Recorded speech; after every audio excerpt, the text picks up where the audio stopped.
Today we're going to be talking about whether ChatGPT and other AI tools are now taking over search engine like Google and Bing's market share.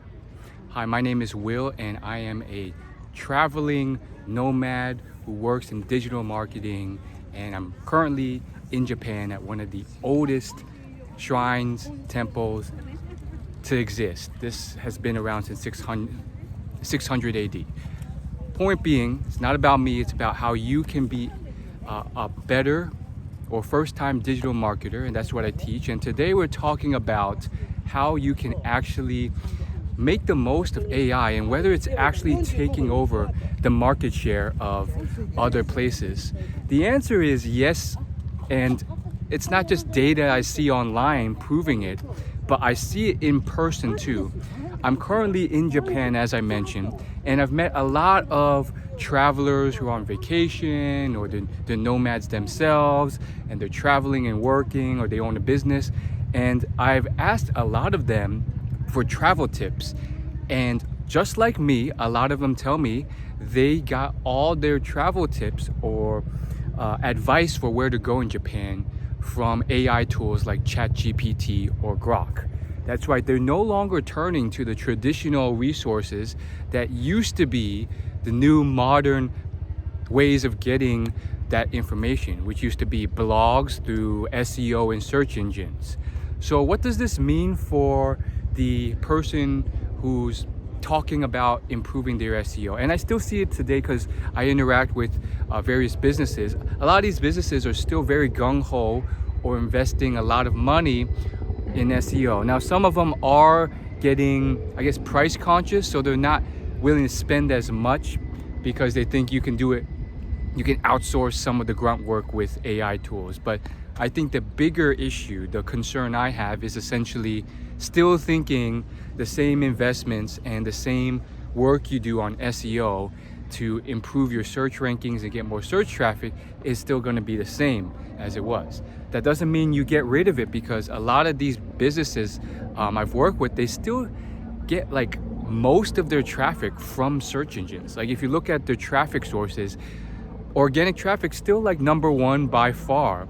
But what I am saying is that a lot of these informational things, where let's say you're trying to just get information on where to go around Japan to visit, boom, you can get it straight from ChatGPT or Grok or Perplexity, and then you don't even have to go to these websites anymore, where in the past I would go to these travel websites like nomadicmat.com. However, what I've found, and I've talked to people about this, sometimes there are inaccuracies. So I think we still have a couple years, 2 to 3 years, where those inaccuracies are still prominent enough that a lot of these other platforms are still being referenced. I still reference nomadicmat.com, and I've talked to someone I met here who also found that there were certain inaccuracies where the AI tool would recommend you visit these multiple sites, and then you fact check that and they're tens of miles apart and it doesn't make sense. So sometimes it's inaccurate, and sometimes I still, when I do prompt the tool, I ask it to reference and cite and review blogs that I trust, like nomadicmat.com, for those travel tips. So what does this mean? How can you optimize? Well, information is still being searched and requested at an all-time high. Case in point, me in Japan, I don't know where to go, so I need to find it somewhere. So the demand hasn't gone down. In fact, if you look at the numbers, search demand on YouTube and search engines are still increasing year after year. But the thing is, you really have to optimize your advice and choose the right content to create content around if you're going for that search engine traffic. Instead of just quick hit informational content like where should you go in Japan or how tall is Arnold Schwarzenegger, you really want to develop more in-depth niche content that is less surface level, less quick answer, that people actually want to go to your site for those in-depth, detailed, nuanced, complex questions, because that's something where they still don't trust those AI tools as much.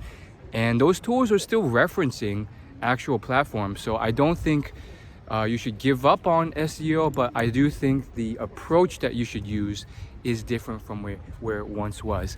And this is a great answer, by the way, to give someone for those people who are looking to find a digital marketing job for the first time and they're being job interviewed, because I think this is a question that's going to be asked a lot in job interviews and on the job. So having a confident, clear answer like this can really help prepare you to stand out as an expert in this new emerging field with AI. So thanks for watching, and feel free to reach out to me if you want any coaching services or tips on how to get your first or second job and increase your income in digital marketing. Thanks for watching. I'm gonna go see Japan now. This temple is crazy. 1,200 years old.